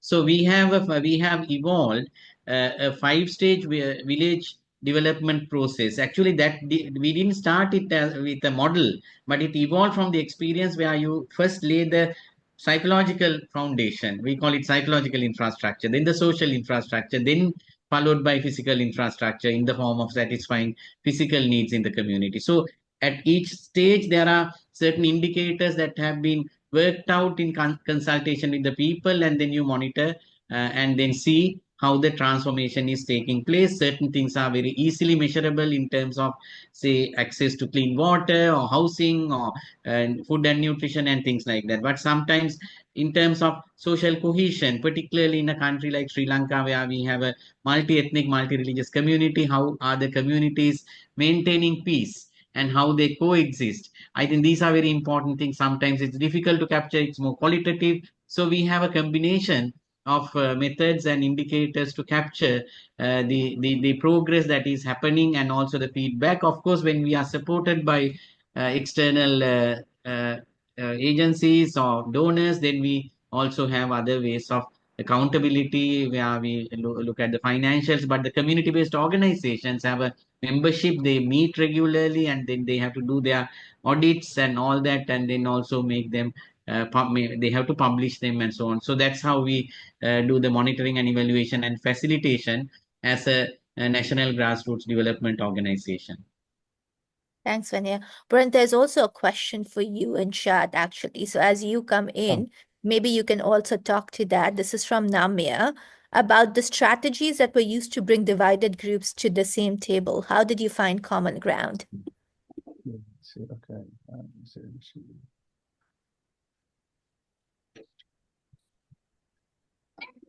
Okay. Yeah, and this is kind of what I wanted to talk about because we often think of indigenous groups as being unified. And actually that is often not the case. That unification takes a lot of work for them. It takes a lot of work for them. People aren't just naturally unified. They are naturally, allied. They're naturally allied, but how to achieve that unification can be a challenge depending on where you are. And so, in the groups I think that Aida and I both work with, there's a strong value on consensus, not democracy. They don't like democracy. They don't like 51% wins. They want the whole community. But the communities have gotten so large that consensus is almost, when you got 4,000 people, try getting a consensus on something. I mean, but they don't like democracy either. They don't trust it, and they don't think it's fair. So,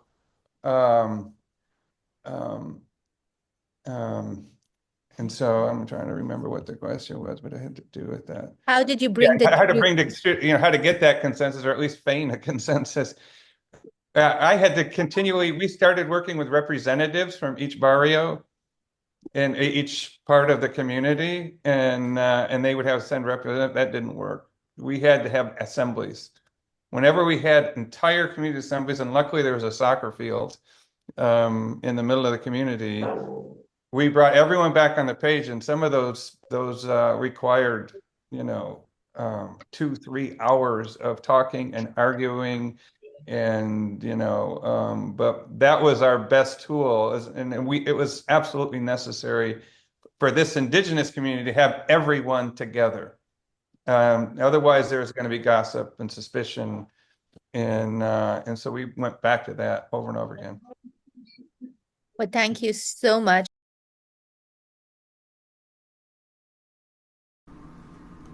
Okay, welcome everybody. And thank you for coming to this group. Oh, wait a second as people keep popping in. Okay, I think we're stably all here, and it's just great to see everyone. The 3 authors that we have in our section will each have 5 minutes to introduce their chapter, what they want you to take away from the chapter, and also why this book is so important. If each of the authors could speak to that. The groups we have here is Matt Cruz is here from, sorry, Matt, I got your last name wrong. Where are you? Matt from the Aga Khan Foundation, who is here. And Matt is not there. I'm speaking on his behalf. Oh, great. Oh, good. Yeah, they didn't tell me he was. That's great. I'm a huge fan of the Aga Khan Foundation, and I got to visit the Aga Khan programs in Pakistan. So we'll hear from the Aga Khan Foundation. We'll hear from Hananel, who is from South Africa and works with something that we've all heard of, I hope, ABCD. We'll know a little more about what ABCD is, but it's one of the great schools of thought and practices in CLD. And Ritu, who I believe is here, and who will speak about the Global Fund for Children. So let me, I'm going to spotlight. I'll try to, I don't see a way to add a spotlight. I can add a pin to Apurva. Is that how you say your name, Apurva? Yeah. Okay, great. So Apurva, tell us about your chapter. What do you want people to take away from it? And why you think this book is of value in our world. Yeah. Okay. So this chapter, which my colleague Matt has contributed to it talks about the way community-led approaches, which were started by the Aga Khan Foundation in Pakistan and India, have been adapted across diverse contexts, and how these have evolved over time. So it talks about a journey over time and a journey across what we call context. So just to share that somewhere in the mid-80s, the Aga Khan Foundation started a community-led development approach in northern Pakistan, in the mountains of Hindu Kush, in remote villages, and a couple of years later in the Gujarat coast. John, where your friend Ramlal Parikh came from, yes. My new personally. Yeah. So then, and these were their 3 or 4 principles. They were largely very inclusive, so broad-based groups. They were all formed into various types of community organizations. They all prioritize their key problems, and then they were involved in the implementation of the solution to these problems. So that was basically the approach, of course. And this approach then became extremely successful. And in Pakistan, it was evaluated, the KRSP, the Aga Khan Rural Support Program, was evaluated by the World Bank. And in 2002, they said that there's been a great increase in incomes, there's a huge improvement in quality of life, and there's been a remarkable growth in solidarity across communities which were often at conflict with each other earlier. And therefore, they suggested that as an approach to be followed by other nations, and in Pakistan by other countries, and many other organizations came up as a result. The same thing was in India. Now, this chapter talks about that, but it says how this approach has been now applied across very different contexts, and they give you 4 different countries. You talked about the 2 conflict-ridden countries of Afghanistan and Syria, where this approach is working. Then you're looking at a very semi-arid, dry area of Aswan in Egypt, where again this approach is working. And then you go back to Portugal, where a lot of migrants have come in, and there was a difficulty in integrating them, and how this approach helped in the integration of migrants in Portugal, in Lisbon, in Portugal. So this chapter talks about these 4 applications of this original approach which was done in India and Pakistan. It also tells us about how this approach evolved in the countries themselves. So, for example, we started off this village organization, which Pakistan was initially very male-dominated, knowing, it was a conservative society. So then separate women's organizations were created, and they have evolved. Then the other thing is now recently there are adolescent groups, there are youth groups, because they have their own voice. The second thing which happened in both these countries, is that these small villages were in a democracy. They didn't have much of a voice because they were isolated. So they were federated. So in Pakistan, they became what is called a local service organization, an LSO, which had about 200 to 300 VOs, and they could speak on behalf of a whole region. In India, the women's groups were federated into women's federations, and they had about 5 to 10,000 women, very powerful, and a big vote catch, so big voice. And then farmer producer organizations, federating. So, and then finally in India, we had a strong village panchayat movement. So the whole, how do you apply these principles of community mobilization to the village panchayat? So this is the evolution which took place over time in India and Pakistan, and it happened in very diverse countries. And I think, since we have 5 minutes, what I'll say is, what were the key values which worked across all these various contexts? And these contexts, it is so different. Portugal to Pakistan to Syria to Mozambique, it's a very different context. Yeah. So what we've learned, one of the principles which have emerged is that one is there is a need for mutual respect, and mutual respect within communities, but mutual respect of the outsider and the community. So that was one. The second principle was that you need to sort of have equity and pluralism embedded in your approach. You have to be very inclusive. The third is that these are communities which are dealing with very difficult circumstances.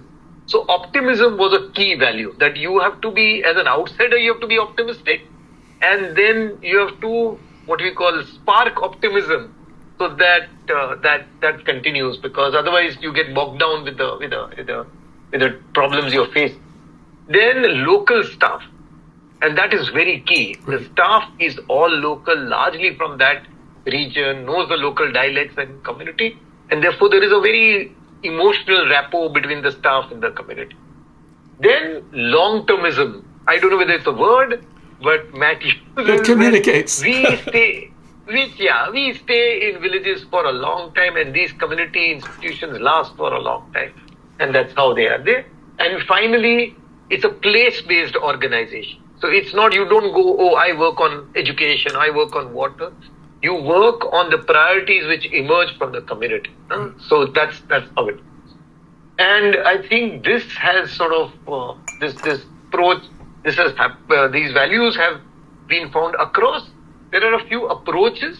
One is listening to the community and using PRA and human-centered design and different approaches for understanding their priorities. Then the second is not be wedded to a type of community organization, so a variety of organizations. And these varieties, some are formal, some are informal, some are registered, because some countries don't like formal organizations. So you have to play around with the legal context and the political context and then create appropriate organizations. Then the third, which is a very good thing, is that give priority to the empowering process over the efficient approach. NGOs and project managers love efficiency and sacrifice empowerment at the altar of efficiency. And this says that to create good community organization, empowering is more important than efficiency, because it pays off in the long run. And finally, be realistic. Change takes a lot of time. And therefore, don't expect miracles in 2-year project cycles. This takes time.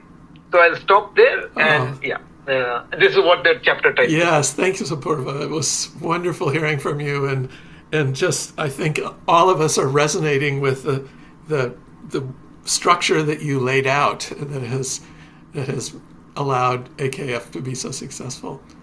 Our next chapter to hear from is from Hannah Nell. Hannah, are you able to turn on your... Oh, there we are. Yay. Here we are. Here I am. Thanks, John. Good afternoon, everybody. Nice seeing you from all over this world. It's nice. Wow, sitting in one room, but in different countries and continents. And you're sitting in South Africa, right? And I'm from South Africa. I'm based in Johannesburg and at the University of Johannesburg. And what I have done, or my chapter focused on asset-based, citizen-led development. So just in short, it's ABCD approach. So I would like to share with you some the basics of this chapter.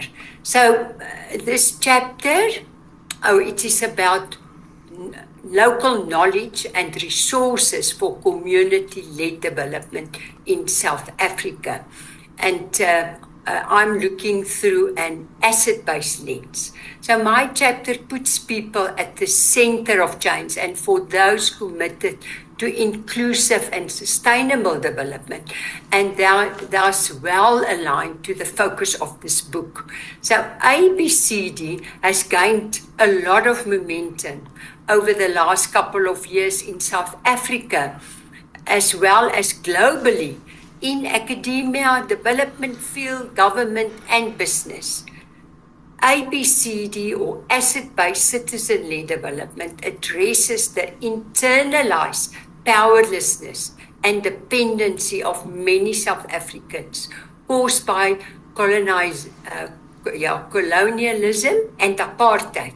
So what ABCD does, it moves away from a problem-based efficiency approach, focusing on what is wrong and what people cannot do, to a shift emphasizing what people have and can do.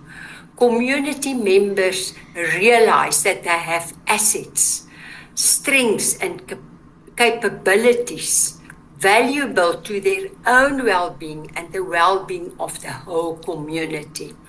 And the facilitation of community members towards the realization that they, the community, have assets and strengths is a challenge in South Africa. As mentioned just now, people have a mindset here in South Africa of powerlessness and dependency, and think their problems could only be solved by outside experts.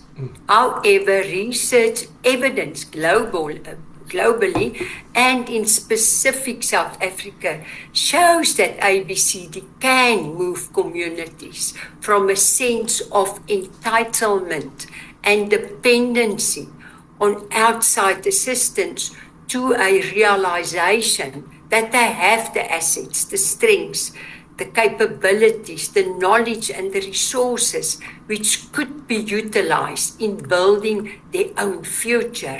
So it's wonderful to experience this in communities when we apply ABCD. So the awareness of local assets, strengths and capabilities can prevent future exploitation, restore people's power, pride and dependence, and raise their consciousness about taking control of their future.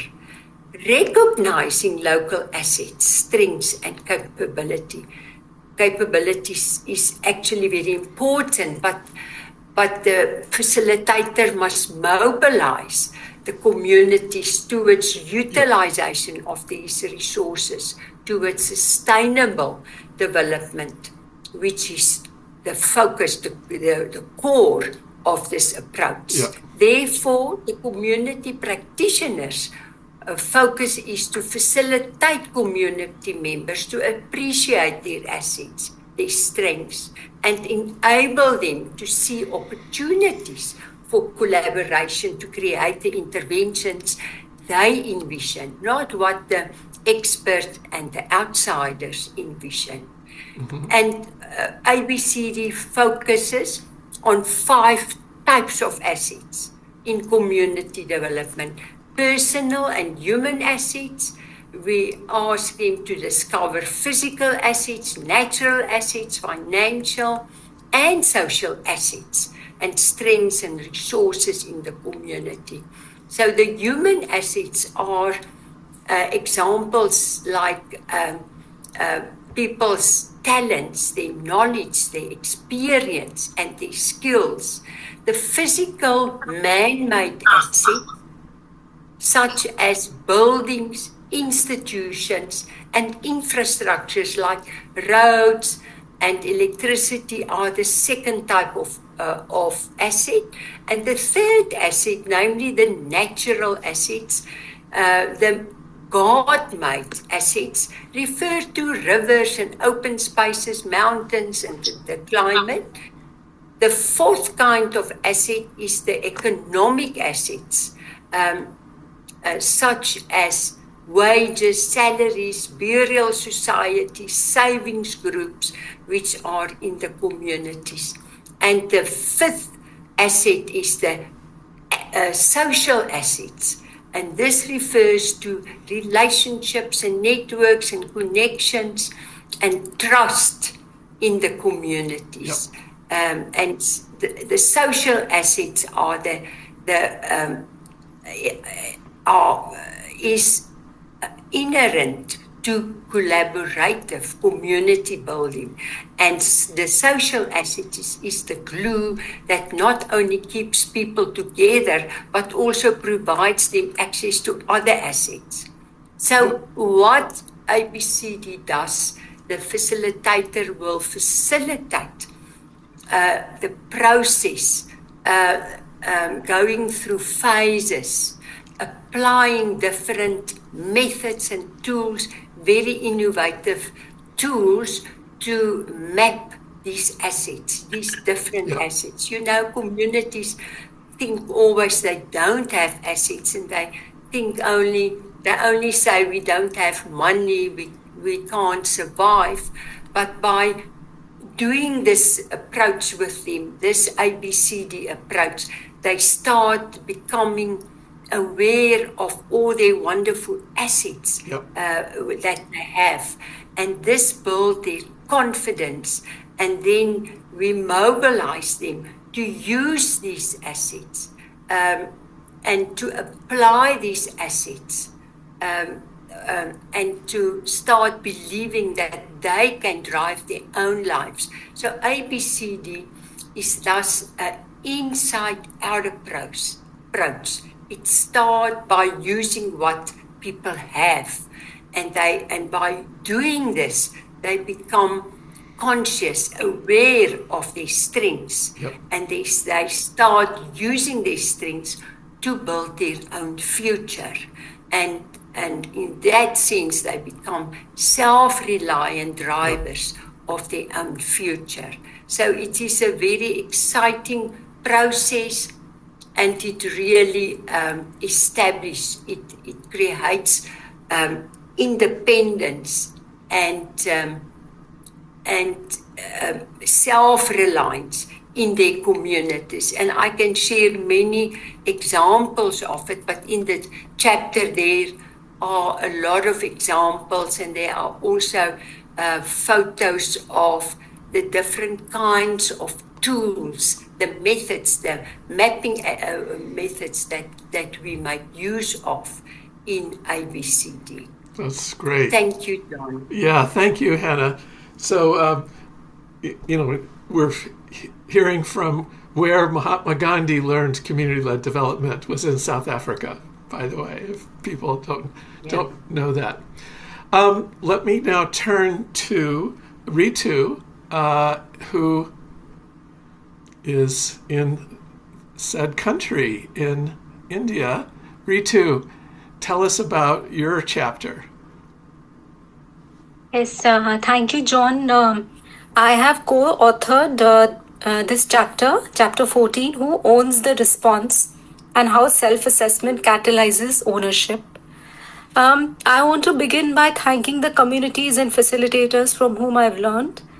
And the story I'm sharing is not about just an approach. It's about my life. It's about my soul. And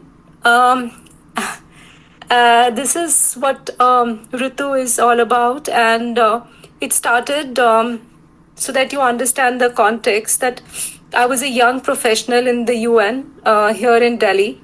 And very soon I realized that it's not the outsiders, but the communities, those with the lived experience have to be the drivers and we as the facilitators. But I had never worked in communities because I was a researcher in a MEL. So from MEL, I became a community facilitator, and I tried many approaches. But there was this approach which just drew me, which satisfied my heart and my head because I'm a researcher. And this was the Constellations SALT approach, which I'm going to share today.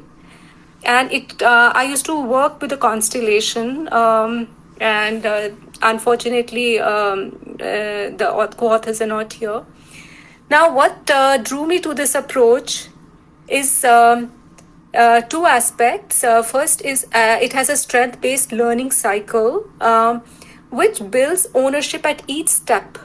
And our role is that communities define where they want to reach and also assess their own progress and make an action plan. And it also has the SALT approach, which is stimulate, appreciate, listen, learn, link, and team and transfer, which strengthens the facilitation skill, which helps you to let go the power which you can exercise over the communities. It could be power of knowledge or status. So when this mixes up, it builds a sense of ownership in the communities. This approach has been used as place-based approach as well as communities with different identities in 65 plus countries across the world on a variety of issues. But what really drew me to this approach, apart from community taking ownership, but also can communities assess their own progress? I had heard of community-led monitoring, but what drew me to this is that while community-led monitoring is they monitoring the service providers, but self-assessment, because it comes from their dream, it also communities assess their own progress as well. You know, it could be harmful gender and social norms in the communities. It's not just monitoring whether they are getting those services, but are we taking responsibility? If there's domestic violence, are we taking a responsibility for those who are more marginalized? So therefore, self-assessment, as I said, is very localized, contextualized, because it is comes from the dream, the aspiration of that group. What also fascinated me that it can be applied not only in different contexts but different kinds of groups. I've used it with organizations, I've used it with trade unions, UN, community groups, truck drivers, refugee groups. Any group I tried, it would work. Yeah. And therefore, that is why the name of the approach was community life competence, that communities are competent to address any issue. Yeah. So as then I left the Constellation, and now I work with Global Fund for Children, which is a grant-making organization. And when we thought, how can we shift the power?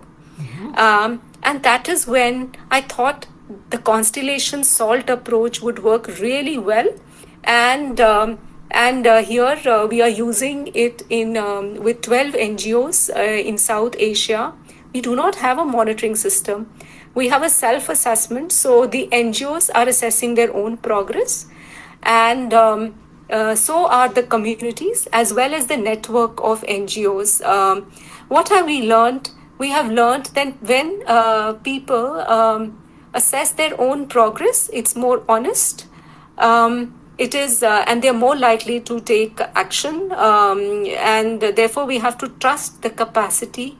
Our role is to trust the capacity of people, deeply listen, appreciate, and learn from their experience. Yeah. So these are some of my thoughts. Why am I excited about is I have met a lot of like-minded co-travelers. It's time to celebrate. Times are difficult, but I think if we all come together, a lot is possible, and let's not just stop here. Great, thank you. Thank you so much, Ritu. It's great, at least seeing your picture. I know you were having some connection problems earlier. So we have about 3.5 minutes left. If anyone has a question or comment they want to raise with any of our authors, please raise your hand and I'll call on you. There's a little raise hand button on your under the response list. Or you could just unmute and ask a question or make a comment. I saw a lot of really celebratory comments in the chat as we were hearing from our 3 authors. Anyone? I will call on you if you don't raise your hand. Kathy, let's hear from you. Kathy Amenya from Nairobi. Hi, John. How was this for you, this session? Oh, I enjoyed it. I found it fantastic. Especially hearing how you can do community-led at the grassroots level and how it's actually being applied. Yep. Vis-a-vis just reading technical stuff that doesn't tell you how. Listening to real examples has been really, really helpful. And I like what Ritu said, that at the international level, it's very difficult to implement, or it's not being implemented there. Yeah. And she was at. Yeah. One of the things that really struck me is that, one of my favorite facilitators is a woman named Ganga in India. And she always says the framework should have 5 things so that people can remember them on their fingers. Or if they really need 6 things, then you can use your fist as the 6th thing to remember it. But I notice everyone has clear frameworks that are really easy for people throughout a community to remember and work with and share and communicate with. Who else has something they'd like to add before they pull us back in 1 minute and 14 seconds? I would like to add Yeah, something. please, Hello, Melanie. everyone. Hi, Melanie. Just hello, everyone. I just wanted to appreciate all the authors and their contribution to the book. And it's really exciting, and I'm looking forward to reading it. And I'm from what they talked about, like one of them was to be more empowering rather than looking at efficiency. I think it's important because like we need to understand, even in our work, we are people's process. So we're saying it's a process. It's not only about projects, but it's a process. And also learning to listen and ensure that we really are there for the people and help them to understand that they are assets within themselves, and Yes. they have assets and they don't have to depend on others all the time. I think that's what I wanted to share. Oh, that's a great point, Melanie. You know, yeah, USAID right now in the U.S. has President Trump has frozen all the programming, and he is. But we in MCLD we have a little of that money, but we're not dependent on it. So I think it's a good lesson for our organizations to figure out how they can also avoid becoming dependent. In our group, we did not have time for Q&A, but we did have great conversations or great sharings from our authors. And everybody else is back in the main room with us, right, Sarah? So I think it's time to hand it back over to the MCLD. Kunjan, back to you.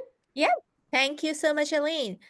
Wes, we also got cut off. One of the colleagues, we did have a discussion. One of our colleagues was sharing something, and then we got cut off also. But we really, really hope this gave you, the breakout rooms gave you a flavor of the book, a flavor of the diversity, the range of very everyday issues that we come across. So it's not something esoteric. That's what something that, oh my God, that's theoretical. It's very practical, the nuts and bolts, the nitty-gritties that we deal with every day. So I really hope that gave you a flavor of the book. I'm really grateful that our authors were able to come together today, all of us in so many different parts of the world, across time zones and languages, to be able to be with here on this global launch. We have a couple of minutes left, and I know there's some housekeeping announcements from MCLD before we're going to wind up the call. But once again, I just wanted to thank every single one who's been here with us to celebrate this very important milestone for us.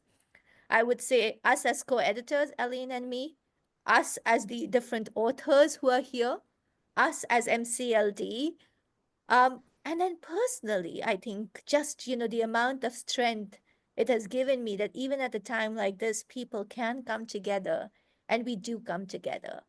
So thank you so much for that. We have a commitment from MCLD to make sure that each of our national associations gets at least a few copies of these books so that they can be shared amongst, amongst different people. We are trying very hard to see how we can get French and Spanish translations at the very least to do this. I know many of the authors are planning individual launches in different countries around the world. We were going to have an in-person launch in DC, which has been postponed, not canceled, postponed. We will have that. I know Aga Khan Foundation is planning one in London in May. But we really hope that this message, because to me, this book is a message of hope. It's a message of possibility. And I really hope that we will all be able to take this forward. And then perhaps there will be a next volume which showcases some of the brilliant work, because there are so many CLD practitioners and so much wonderful CLD work that is going on. So this is a beginning. This is a journey. Thank you for joining us. Aline, if you want to have anything to add, otherwise over to Sarah. No, nothing from my side, just to echo everything that you have said, Kunjan. Thank you, Sarah.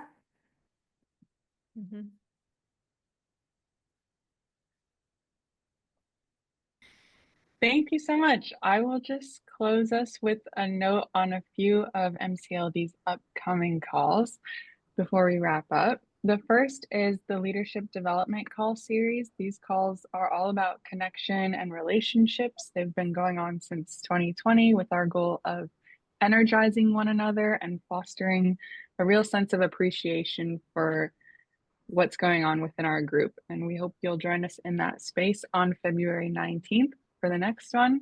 And then on February 26th, we'll have our next monthly global call for another opportunity to engage in meaningful dialogues and hear from various perspectives within our global network. So stay tuned for invites to these calls in your inboxes. And Gunjan, back to you to close this out. Well, yes, I think we can Sarah, take off the screen. And at MCLD, we have a tradition. We all say goodbyes together in our own languages. We unmute and we do that. But I know a number of people here also have copies of the book. So what I'm going to do is I'm going to invite everybody who has a copy of the book first. If you're able to go on camera to show your copy, and we'll do a collective launch photograph for all of us. And then we will unmute and say goodbye. But we want to make sure that everybody who is, and if you don't have a copy, it's okay. But you are there with us today celebrating the launch. So if you're able to come on camera, be on camera, so that we know that we all shared this moment together. Thank you so much. And Sarah, if we can take a couple of screenshots so that we can have people across multiple screens. That's great, Chad. Bye. Bye. Thank you. Thank you. Bye. Thank you. Bye, everybody.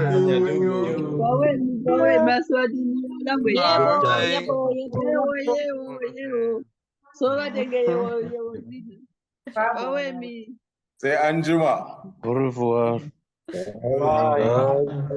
heard Chechewa voices because we had a huge Malawi turnout today. Pizza. See you. Au revoir à tout le monde. Oui, au revoir. Bonsoir, bonsoir, bonsoir tout le monde. Bonsoir depuis le Togo. Mr. Jude. Bonsoir, bonsoir. Bye. Yeah. Thank you How very are much. you? Bonjour. Bonsoir tout le monde.